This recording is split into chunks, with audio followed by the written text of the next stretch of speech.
right, Rob, last time we spoke, it was during the off season, and we were in your owner's garage, and we were talking about what makes Pro 4 Modifieds unique and what they are. But talking about the cars is one thing. Seeing them on the track is another. Seems like you've been having a successful season, so give us an update about how your season's been going. Yeah, I mean, we started off really strong. We came out the first race. We were the fastest car and leading with about 10 to go. The rear end broke, so that kind of started us in a hole. We bounced back a few weeks later at Star with a win, followed that up with a win here. Then a couple weeks ago at White Mountain, we got another one, and then we got another one here. So we're at 4 so far out of 7. This will be the 8th race, so looking to put another one on the belt. Awesome. So right now you're leading the New England Pro 4 Modified Championship, the Monadnock Speedway Championship, and the Monadnock Triple Crown. How does it feel being in the catbird seat, and does that change how you race at all? I'm at the point where I don't even really focus on points. I'm just going for wins. Obviously, we're chasing down the win record, so with wins comes points, and we've stumbled ourselves into the lead in the points again after struggling at the beginning of the year, but it's just wins will keep coming, and so will the points. So last time we said you were 11 out. Now with the 4, you're 7 out. That's not really changing how you race, or it does because you're just going for the win? No, it doesn't really change anything. We just my main focus is the wins. Trying to get the car the best that I can. We've gotten a couple of wins this year with a car that really was not that great. Somebody broke and we inherited the lead, or stuff happens. So we've stumbled into a couple. The last one at White Mountain, we had a really good car. Brett ended up breaking at the end of that race, and we were close enough to do something for the last 3 laps. So it was going to be really good to see what happened, but I ended up inheriting the lead in that one, even though the car was really good. So we made a few small changes for this week.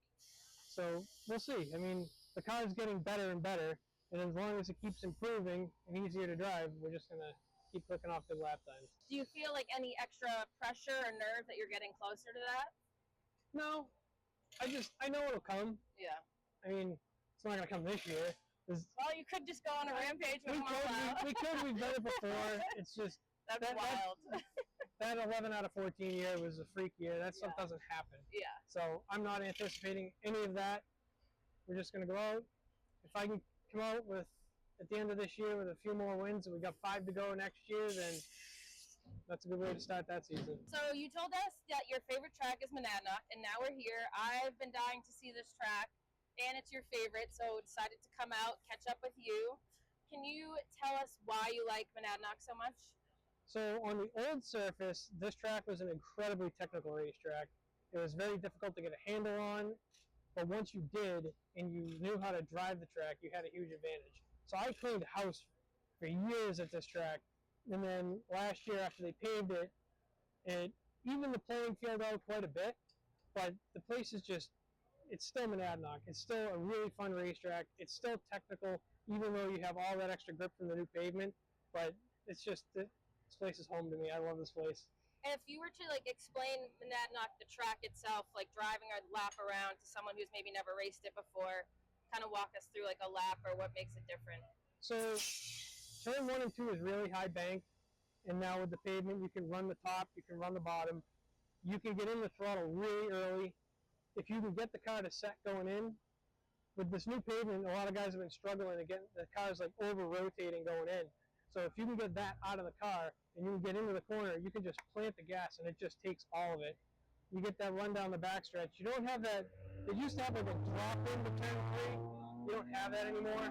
So you can run a little bit higher entry into 3 and get a smoother run off of 4. So that technicality came out of the track, but you get a really good run off of 4 and you just plant it and she just takes it.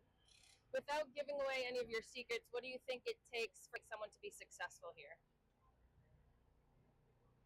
I want to say balls, but I can't. We're keeping that in. You really have to be comfortable getting in the throttle way earlier than you think you should. Okay. So especially in turn 1 and 2.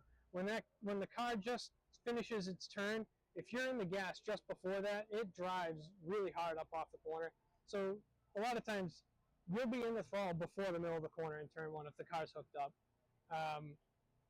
you have to have patience in 3 and 4. It's the same with the old surface. You have to be patient going into 3. The way I learned, Jeff Zeideman taught me years ago, you have to throw turn 3 away at this racetrack. So you have to do whatever you have to do in turn 3 to be on the bottom of 4. So it's still kind of the same. Okay. You still have to kind of give up a little in 3 to get a really good off of 4. So if you see me lose ground going into 3, it's not uncommon because I drive the track slightly different than other people have. We got a lot of new guys, so they didn't have those habits that they picked up on the old surface. So now they're lucky. They got all the grip in the world. Awesome. All right. Well, hopefully at the end of the season we'll do another check back in and see how many wins you got and see where you are in the points. Sounds good. Thank you. Thank you.